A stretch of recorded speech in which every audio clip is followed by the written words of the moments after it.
How bad is the situation in Indonesia? Hi.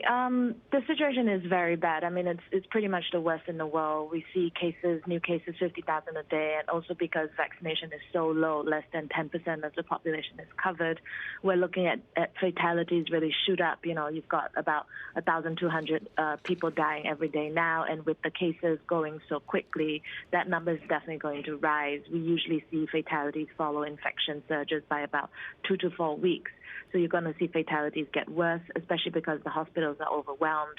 You know, we're hearing a lot of things that were sadly familiar from the India situation a few months ago, oxygen running out in hospitals, people not being able to get in, people dying on the street. So it's a very bad situation. Meanwhile, in Singapore, of course, we've just seen so many delays, right, to this reopening plan. The plan to peg the reopening of the economy to the vaccination drive has really hit a stumbling block now.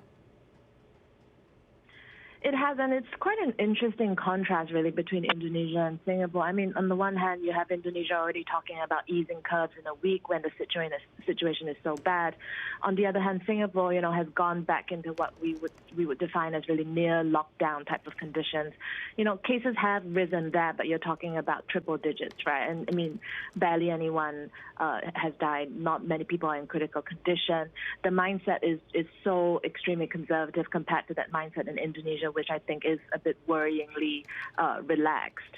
And, you know, it really just does show that governments are just all over the place on this still. There's just such a lack of ability really to find the right way to deal with this. And it's almost 2 years now. People are just really exhausted and overwhelmed. And really, when will this be over? And I don't think anybody has that answer, unfortunately.